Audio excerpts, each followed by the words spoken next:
നമ്മുടെ ജീവിതത്തിൽ സന്തോഷവും സമാധാനവും ഇല്ലാതാക്കാൻ കഴിവുള്ള ചില വ്യക്തികൾ നമുക്ക് ചുറ്റുമുണ്ട്. ഇവരുടെ സാന്നിധ്യം പോലും നമ്മെ ദോഷകരമായി ബാധിക്കാം. പ്രധാനമായും 3 തരം സ്വഭാവക്കാരെയാണ് ഇവിടെ തിരിച്ചറിയേണ്ടത്. ഇത്തരക്കാരെ തിരിച്ചറിഞ്ഞ് അവരിൽ നിന്ന് അകലം പാലിക്കുന്നത് നമ്മുടെ സ്വന്തം നന്മയ്ക്ക് അനിവാര്യമാണ്.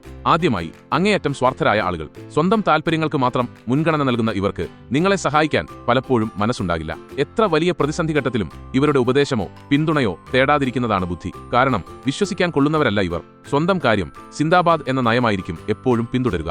രണ്ടാമതായി, അസൂയ മനസ്സിൽ കൊണ്ടു നടക്കുന്നവർ. ശരിയും തെറ്റും തിരിച്ചറിയാനുള്ള കഴിവ് പലപ്പോഴും ഇവർക്കുണ്ടായിരിക്കില്ല. നിങ്ങളുടെ നേട്ടങ്ങളിൽ സന്തോഷിക്കുന്നതിനു പകരം അത് ഇല്ലാതാക്കാനും നിങ്ങളെ വേദനിപ്പിക്കാനുമായിരിക്കും ഇവർ ശ്രമിക്കുക. ഇത്തരക്കാരുമായുള്ള സഹവാസം നിങ്ങളുടെ പുരോഗതിക്ക് തടസ്സമാകും. മൂന്നാമതായി, പെട്ടെന്ന് ദേഷ്യപ്പെടുന്നവരും മുൻകോപമുള്ളവരും. നല്ല കാര്യങ്ങൾക്കായി ഇവരെ സമീപിക്കാൻ പലപ്പോഴും സാധ്യമല്ല. കാര്യങ്ങളെ വസ്തുനിഷ്ഠമായി കാണാനോ യുക്തിസഹമായ തീരുമാനങ്ങളെടുക്കാനോ ഇവരുടെ സ്വഭാവം അനുവദിക്കില്ല. അതുപോലെ അഹങ്കാരവും മറ്റുള്ളവരെ ബഹുമാനിക്കാത്ത സ്വഭാവമുള്ളവരുമായി അടുത്തിടപഴകുന്നത് ഒഴിവാക്കുക. ഇവരിൽ നിന്ന് ഉപദേശം തേടുന്നത് ഗുണകരമാകില്ല. ഇങ്ങനെയുള്ളവരെ കണ്ണടച്ച് വിശ്വസിക്കരുത്.